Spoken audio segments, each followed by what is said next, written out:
Hello everyone, this is Harshi from Aditya Joshi team. This is the 8th video in this series in which we are doing all the topics from Aditya Bhai's list of topics of physics because these are the high yielding topics in NEET physics. Okay, so if we do this, we can easily expect a score of 150 plus in NEET physics. Also, we have launched our test series Surya and Surya Plus this year also. Last year, we predicted 712 marks of NEET 2024 paper from our test series, and this year also we are expecting 700 plus marks of paper from our test series. So you can also check that out. Surya and Surya Plus test series. Okay, so आज का हमारा topic है Hooke's law. Hooke's law सुना ही होगा. अब देखते हैं क्या होता है. Hooke's law states that the force applied to a spring, मतलब स्प्रिंग कह लो या फिर कोई इलास्टिक चीज़ कह लो, ठीक है, इलास्टिक चीज़. Force applied to a spring is directly proportional to the displacement change in length of the spring from its natural length. जैसे कि ये स्प्रिंग है और इसकी ये नेचुरल लेंथ है और हमने फोर्स अप्लाई करके इस स्प्रिंग को ऐसा बना दिया. ठीक है, फोर्स एक्स मतलब बड़ी हो गई स्प्रिंग, तो वही है. Force applied to a spring is directly proportional to the displacement change in length of the spring from its natural length provided the elastic limit is not exceeded. Elastic limit से हम exceed ना करें, ये इसका मतलब बहुत important point है. उसके बाद क्योंकि इलास्टिसिटी खत्म हो जाती है तो वो वापस आएगा ही नहीं. तो पता है ना, स्प्रिंग को तो ऐसे करते हुए वापस आती है. फिर अगर इलास्टिक लिमिट वो कर दी तो वो वापस ही नहीं आएगा, टूट जाता है. जैसे रबड़ बैंड करते हैं, ऐसे खींचते हैं वापस आ जाता है, लेकिन ज़्यादा खींचा टूट जाता है, वही चीज़ है. ठीक है, तो फोर्स बोला कि डायरेक्टली प्रोपोर्शन होता है डिस्प्लेसमेंट के, मतलब जितना ज़्यादा फोर्स लगेगा, मतलब जितना ज़्यादा डिस्प्लेसमेंट होगा एक्चुअली उतना ज़्यादा फोर्स लगा होगा. ठीक है, तो फोर्स आ जाता है, फोर्स आ गया प्रोपोर्शनल टू एक्स और ये नेगेटिव में होता है. ठीक है, क्यों? क्योंकि तुम फोर्स लगा रहे होते जितनी मतलब ऑपोजिट डायरेक्शन में होता है डिस्प्लेसमेंट. ठीक है, क्योंकि ये हम रिस्टोरिंग फोर्स कह रहे हैं. देखो ये स्प्रिंग है, इस पर मैंने एक्सटर्नल फोर्स लगाया, ये एफ एक्सटर्नल है. ठीक है, इसके से डिस्प्लेसमेंट हुआ इधर, लेकिन जो स्प्रिंग है उसने अपना एक रिस्टोरिंग फोर्स लगाया, उसको हमने बोला एफ रिस्टोरिंग. और रिस्टोरिंग फोर्स ऑपोजिट डायरेक्शन में है एक्स के, क्योंकि वो वापस रिस्टोर करना चाहता है जो लेंथ थी स्प्रिंग की उसको. ठीक है, तो F is equal to minus K X होता है. एफ हमारा रिस्टोरिंग फोर्स है एंड वो उल्टी डायरेक्शन से मैंने भी दिखाया, उल्टी डायरेक्शन में लगता है. ठीक है, तो इसलिए माइनस के एक्स. के हमारा स्प्रिंग कांस्टेंट होता है, इसकी यूनिट एन बाई मीटर, तुम निकाल ही सकते हो. स्प्रिंग कांस्टेंट की कैसे आ जाएगी, एफ के एक्स है, एफ बाय एक्स करोगे तो के की यूनिट आ जाएगी विच इज़ न्यूटन पर मीटर. एंड एक्स है डिस्प्लेसमेंट फ्रॉम इक्विलिब्रियम पोजीशन, जिसे हम नेचुरल लेंथ भी कहते हैं. और माइनस क्या है, force is in the opposite direction of displacement, जो कि रिस्टोरिंग फोर्स है. अब की पॉइंट देखते हैं. जो फोर्स होता है वो बढ़ता है डिस्प्लेसमेंट के साथ, लेकिन ऑपोजिट डायरेक्शन में. जो ज़्यादा डिस्प्लेसमेंट होगी तो उतना ज़्यादा रिस्टोरिंग फोर्स होगा, लेकिन ऑपोजिट डायरेक्शन में होगा. जो स्प्रिंग कांस्टेंट के है वो डिटरमाइन करता है स्टिफनेस. अगर ज़्यादा होगा स्प्रिंग कांस्टेंट, ज़्यादा होगी स्टिफर स्प्रिंग होगी. ठीक है, मतलब स्टिफ कितनी है वो स्प्रिंग, वही है. इलास्टिक लिमिट होती है, Hooke's law is valid only with in the elastic limit of the material. Beyond this permanent deformation हो जाती है, क्योंकि इलास्टिसिटी ख़त्म हो गई, वो वापस आना ही नहीं चाहता, रिस्टोर होगा ही नहीं, तो परमानेंट डिफॉर्मेशन हो जाती है. ठीक है, इसका ग्राफ देखते हैं. तो जो इसका ग्राफ कैसा बनेगा, F is equal to minus K X है, तो स्लोप क्या है, Y is equal to M X type का है ना ये इक्वेशन. तो एम क्या होता है, स्लोप. तो स्लोप हमारा है माइनस के, वही है, मतलब उल्टा. जैसे जैसे ये वाला स्लोप होता है, ये पॉजिटिव होता है, ये नेगेटिव है, माइनस के है इसकी value. Straight line with the slope equal to K. Okay, या जो पोटेंशियल एनर्जी स्टोर्ड होती है उसे कहते हैं इलास्टिक पोटेंशियल एनर्जी, क्योंकि हम इलास्टिसिटी की बात कर रहे हैं. और वो होती है हाफ के एक्स स्क्वायर. ठीक है, एक्स वाई डिस्प्लेसमेंट है, कि हमारा स्प्रिंग कांस्टेंट है. फिर हम देखते हैं स्ट्रेस स्ट्रेन कर्व एक होता है, ऐसे स्ट्रेस और स्ट्रेन का कर्व बनता है, वो ऐसा करके बनता है. ठीक है, Hooke's law holds in the linear region of curve. जो इतना रीजन होता है ना, जैसे ऐसे चल रहा है, जैसे मैंने बताया ये के वाली वैसी है ये, मतलब ये के force upon force by displacement का कर्व नहीं है, इसलिए वो ऐसे नहीं बना. बट ठीक है, ये जो ये वाला एरिया है ना, इलास्टिक जोन कहते हैं इसको, और यहाँ पे हुक्स लॉ सही बैठता है. ठीक है, मतलब यहाँ पे है, इसके आगे नहीं है, यहाँ पे आगे उसकी इलास्टिसिटी ख़त्म हो जाती है. ठीक है, ये वाला पॉइंट यील्ड स्ट्रेंथ का होता है, जो मैक्सिमम पॉइंट है अल्टीमेट स्ट्रेंथ होता है, और उसके बाद फ्रैक्चर हो जाती है. ठीक है, ओके और फिर आती हैं applications of Hooke's law. Hooke's law की क्या एप्लीकेशंस देखते हैं, ऑसिलेशन में देखते हैं स्प्रिंग, क्योंकि जिसमें हम फोर्स लगाते तो वापस आती है, तो फिर ऐसे ऑसिलेट करती है स्प्रिंग, इसलिए करती है। और वो टाइम पीरियड उसका 2π√m/k होता है, मैंने पहले भी करवाया था SHM बेसिक में, है ना ये। फिर आते हैं मसल्स और टेंडन्स होते हैं हमारे Hooke's law to some extent.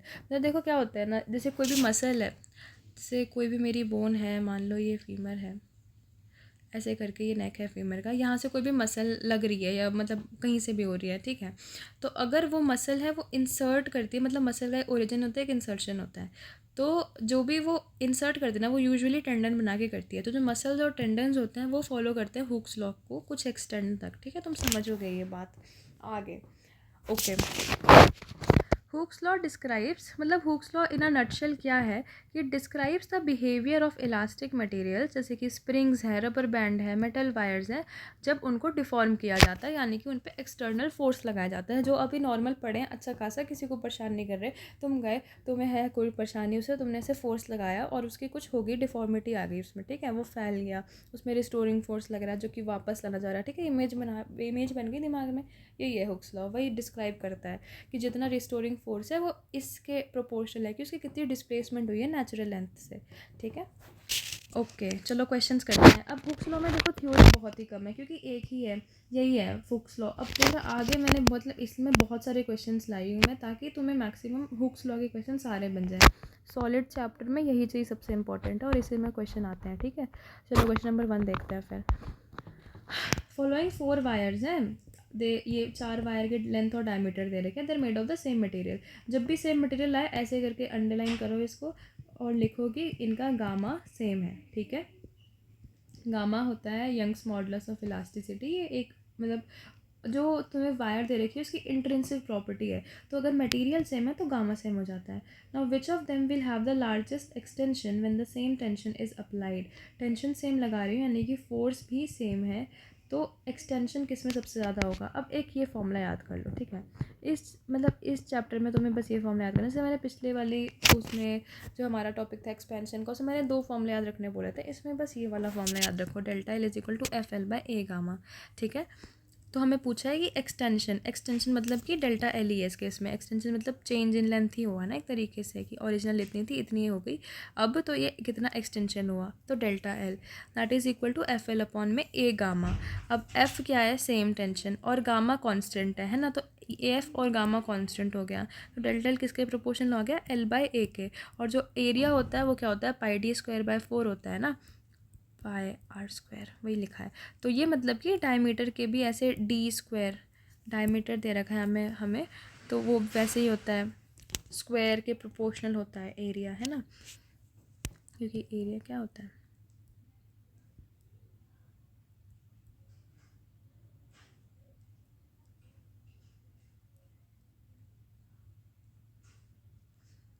तो वैसे करके डाल सकते हैं, ठीक है। और इसकी वैल्यूज़ पुट करिए तो ऐसे आ जाएगा। ओके, तो अब हमें क्या करना है, हमें ये चीज़ पता चल गई है और हमें क्वेश्चन में भी यही दी है, लेंथ दी है, डायमीटर दिया, तभी हमने उसको इस रिलेशन में निकाला है। Now we'll solve individually for all the 4 wires और देखेंगे कि कैसे कैसे है। तो चेंज इन लेंथ जो हमारी L1 पे आएगी, लेंथ हमें दे रखी है 50 सेंटीमीटर और ये मिलीमीटर में, तो यूनिट सेम रखूँगी मैं अगर मुझे कुछ निकालना है तो मैंने यूनिट सेम करी, 50 सेंटीमीटर 500 मिलीमीटर कर दिया इसको। नीचे सॉल्व किया, d² है तो d² में 0.5 का स्क्वायर करा, आंसर आ रहा है 2000। ऐसे ही किया मैंने सबके लिए, यहाँ पे 100 और 1 है तो यहाँ पे 1000 आ गया। आगे केस में 200 और 2 है तो यहाँ पे 2000/2 × 2 500 आ रहा है, और केस नंबर 4 में 1000/3 आ रहा है। तो तुम देख रहे हो मैक्सिमम आ रहा है 2000, जो एल मतलब जो चेंज इन लेंथ है यानी कि एक्सटेंशन है, एक्सपेंशन है, वो किस में, इलोंगेशन है, वो किस में ज़्यादा आ रही है, केस नंबर 1 में। हमारा आंसर क्या हो जाएगा, ऑप्शन नंबर 1। ये PYQ था नीट 2013 का, अच्छा क्वेश्चन है, ठीक है। इसमें सारा क्वेश्चन करना पड़ता है, मतलब लेंथी क्वेश्चन था, टाइम लगता है एग्जाम हॉल में से करने में। ओके, ये हो गया। तुक्के नहीं मार सकते तुम इसमें, मतलब थोड़ा भी सोचो पर तुक्के नहीं मार सकते थे, क्योंकि लेंथ के डायरेक्टली प्रोपोर्शनल है तो इससे ये वाला आ जाता, और डायमीटर के इन्वर्सली प्रोपोर्शनल तो इससे ये वाला आ जाता। तो इन दोनों के बीच में वही डिसाइड करना था। अगर तुम्हें तुक्का मारना भी था, जैसे तुम्हारे पास टाइम नहीं बचा, बिल्कुल ही एंड में होगा, तुम्हें क्वेश्चन अटैम्प्ट करना ही है, तो तुम क्या सोचते कि लेंथ से ज़्यादा तो ये डायमीटर पर डिपेंड कर रहा है, क्योंकि अगर डायमीटर थोड़ा सा भी बढ़ रहा है तो ये बहुत कम हो जा रहा है, तो डायमीटर का कम होना बहुत ज़रूरी है। तो तुम ये मार सकते थे तुक्का, क्योंकि इसकी पावर 2 है और इसकी 1 ही है ना, ये कर सकते थे। ओके, क्वेश्चन नंबर 2 है, Hooke's law is applicable for elastic materials only, बाकी सबके लिए नहीं लगता, इलास्टिक के लिए ही लगता है। इन दोनों की तुम डेफिनेशन देख कर आओगे क्या होता है प्लास्टिक मटेरियल, इलास्टोमर्स, ठीक है, और कमेंट सेक्शन में बताना।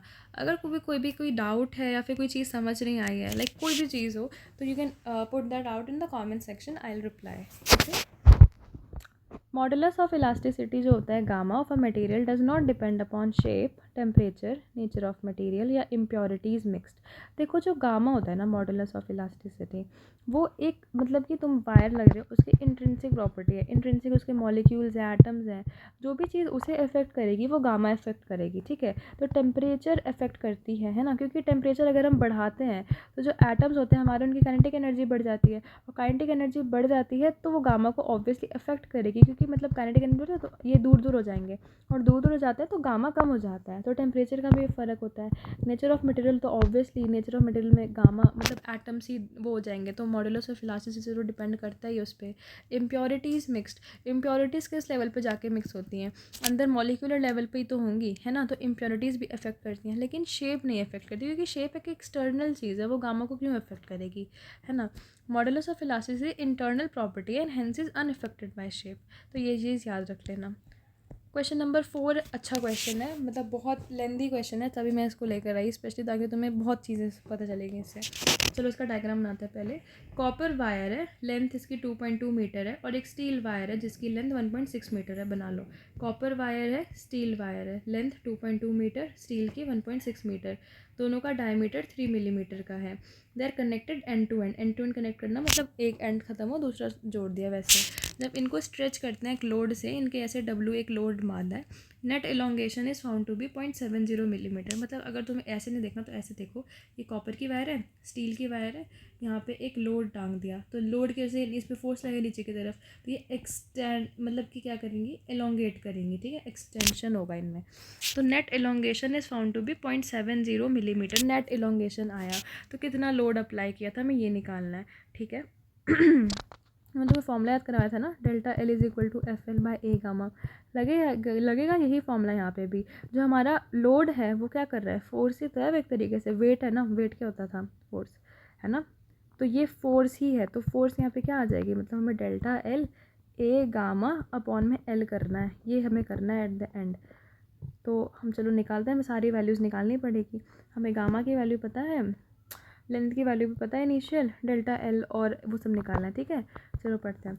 कॉपर और steel wires under the same tensile stress because they have the same tension, उनके अंदर स्ट्रेस सेम लग रहा है क्योंकि दोनों की सेम ही टेंशन है due to the load W। So मतलब दोनों पे सेम टेंशन लग रही है और सेम एरिया है क्रॉस सेक्शन का, जैसे इनका डायमीटर सेम है ना, तो इसमें जो वर्क मतलब फोर्स है वो सेम ही लग रही है, टेंशन सेम होगी, ठीक है इसमें।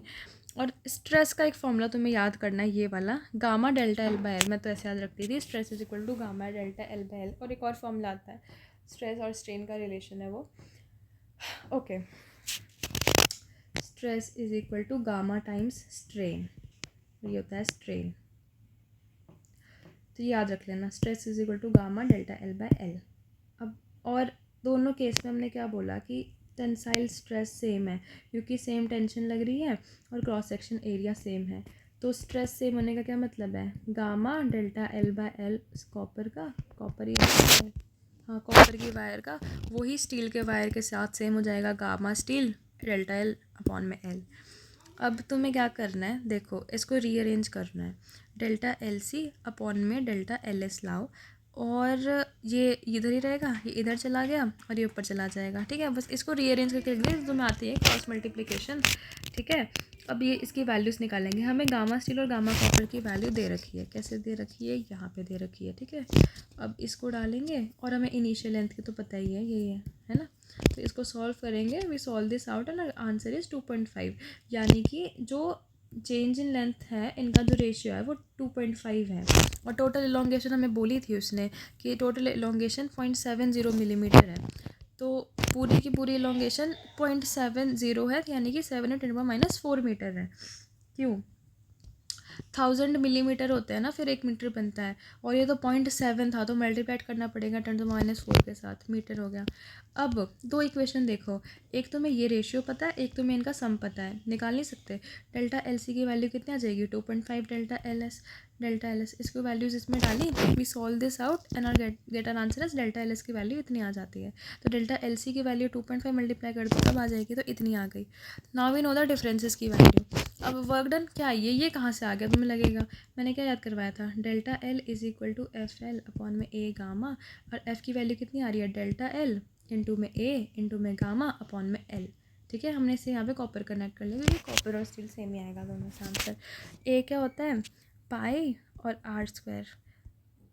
तो यहाँ पे आर की वैल्यू D3 मिलीमीटर है, आर इसका आधा हो जाएगा, और मिलीमीटर है तो 10⁻³ ज़रूर लगा देना साथ में, क्योंकि मीटर में ही लिखना है तुम्हें, ऐसा यूनिट में होना चाहिए। तो पाई आर स्क्वायर इंटू में डेल्टा एल सी की वैल्यू इतनी आती है तो डाल दी यहाँ पे, गामा सी 1.1 ऊपर क्वेश्चन में दिया हुआ था, नीचे में लेंथ डाली कॉपर की 2.2 थी, मीटर में ही थी, है ना? मीटर में थी, ठीक है। तो अब इसको सॉल्व करते हैं, मतलब वही सॉल्व किया नॉर्मली, आंसर आ गए वैल्यूज पुट करके 1.8 न्यूटन। तो ऐसे करके आंसर निकाला। बड़ा क्वेश्चन था, बहुत कंसेप्चुअल क्वेश्चन था, ठीक है। यहाँ पे कंसेप्ट यहाँ पे लगा था। I hope you understood it. अगर कुछ ना समझ आए हो तो कमेंट सेक्शन में डाल देना, ठीक है, या फिर वीडियो पीछे करके भी देख सकते हो कि मैंने क्या क्या बताया। हमें बस वही वाला फॉर्मूला कि delta L is equal to F L by A gamma याद रखना है। कोई लोड की बात करें तो फोर्स का फॉर्मूला, मतलब उसमें ही फोर्स का निकालना पड़ता है हमें, लोड वेट फोर्स के बराबर होता है, ठीक है। बस वी कैलकुलेटेड इट आउट, ठीक है। ओके, क्वेश्चन नंबर 5 देखते हैं। Maximum load a wire can withstand without breaking, मतलब हम खींचते रहे, एक वायर है उससे हमने कुछ टांग दिया है तो कुछ देर तक ही वो खींचेगी, अगर हम ज़्यादा टांग देंगे तो वो टूट जाएगी ना, वही है। तो मैक्सिमम लोड है वायर जो विथस्टैंड कर सकती है, उसे मैक्सिमम लोड कैपेसिटी कहते हैं। When its length is reduce to half of its original length will be, मतलब मान लो पहले लेंथ इतनी थी और हमने ये डाला, अब लेंथ इसकी आधी कर दी है, चलो लेंथ पहले इतनी थी अब उसकी आधी कर दी है, तो हम क्या कह रहे हैं कि क्या होगा, मतलब कि इसकी जो मैक्सिमम लोड कैपेसिटी है उस पर क्या अंतर आएगा, कितना लोड टांग पाएंगे, मतलब वही बात है। तो जो वो होता है ना मैक्सिमम लोड कैपेसिटी, वो डिपेंड करती है ब्रेकिंग स्ट्रेस पे और क्रॉस सेक्शनल एरिया पे डिपेंड करती है और स्ट्रेस पे डिपेंड करती है, ठीक है। लेंथ पे डिपेंड ही नहीं करती, तो रिमेन सेम। लेंथ का ऑब्वियसली अगर छोटी लेंथ बड़ी लेंथ, अगर उसका एरिया सेम है और उसका ब्रेकिंग स्ट्रेस सेम है तो वो नहीं टूटेगी, ठीक है, सेम रहेगा, लेंथ से फ़र्क नहीं पड़ता उसको, तो ये याद रख लेना। What is the effect of temperature on the value of Young's modulus of elasticity for various substances in general? Like temperature का क्या इफेक्ट होता है, तो मैंने तुम्हें अभी बता दिया था ऊपर में ही कि जो टेम्परेचर होता है, पढ़ लेते हैं चलो। यंग्स मॉडुलस ऑफ इलास्टिसिटी का मतलब क्या होता है? It is a measure of the restoring force that acts on the object when deformed and depends on the intermolecular forces. मतलब वो मेजर एक तरीके से कि कितना रीस्टोरिंग फोर्स लगता है जब वो डिफॉर्म होता है, और ये डिपेंड करता है इंटरमॉलिक्यूलर फोर्सेस पे। जब हम टेम्परेचर बढ़ाते हैं तो एटम्स वाइब्रेट करते हैं ज़्यादा विगरसली, तो उनके बीच का इंटरेक्शन जो है वो कम हो जाता है ना, वो ज़्यादा दूर दूर चले गए तो इंटरेक्शन कम हो गया, तो गामा डिक्रीजेस। बहुत अच्छा क्वेश्चन है, अभी रिसेंट ईयर्स में ये पूछा गया है इसलिए मैंने डाला है, ठीक है, ये याद रखना है।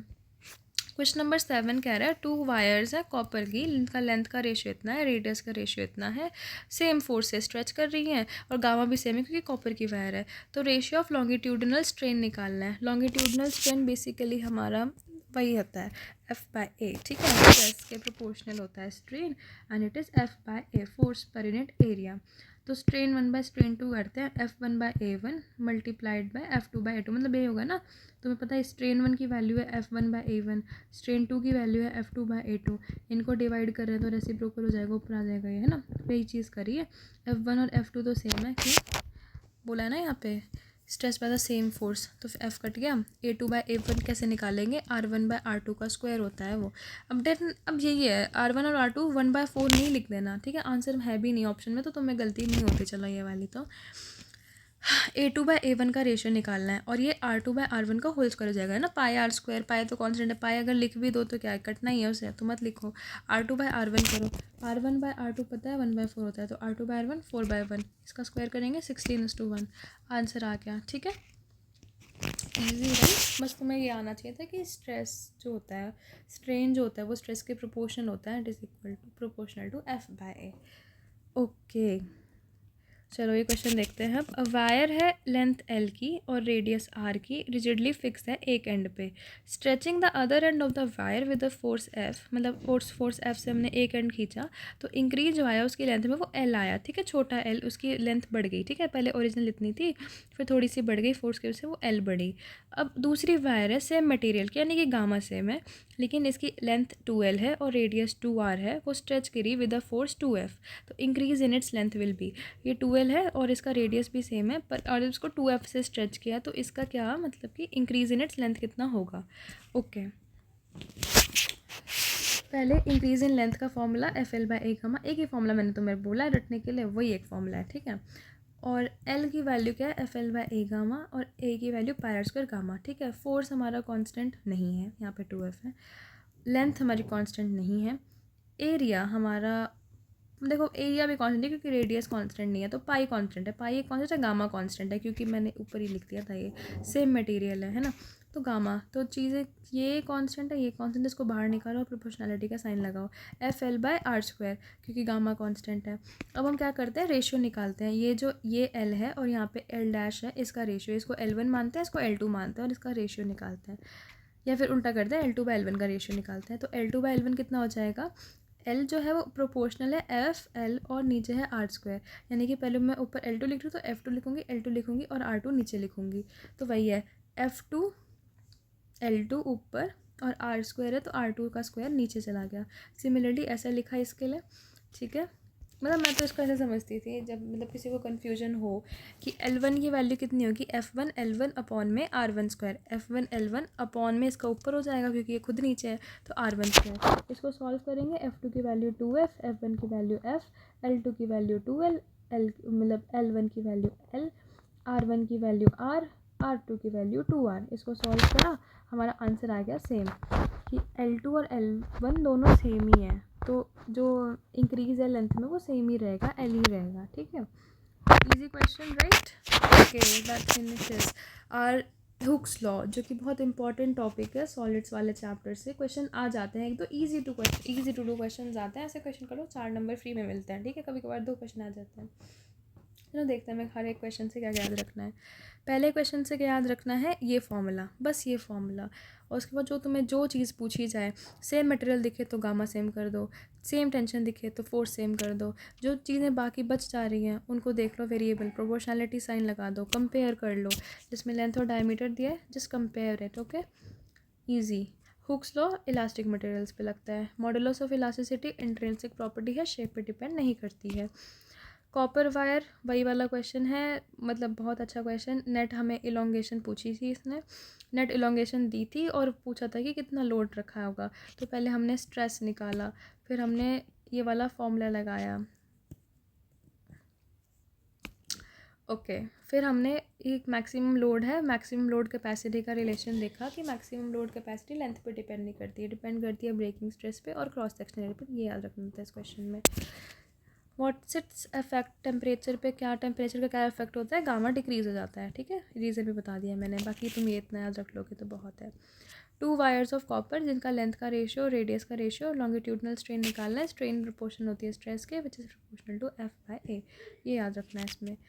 और बाकी तुम्हें ये सब तो करना आता ही होगा, रेशियो वगैरह कैसे निकालते हैं, मतलब यही है इंपॉर्टेंट है कि इस चैप्टर में जो भी वेरिएबल दिखे उनके बीच का रेशियो निकालते बैठो और आंसर आ जाएगा। क्वेश्चन नंबर 8 था, मतलब सेम ही टाइप का क्वेश्चन है, यही चीज़ लग गई थी इसमें भी, यही आना था बस और कुछ नहीं। ठीक है, रेशियो निकालना आना था और ये फॉर्मूला आना था बस। Okay, I hope you understood this. कोई डाउट हो तो तुम कमेंट सेक्शन में डाल देना। Thank you.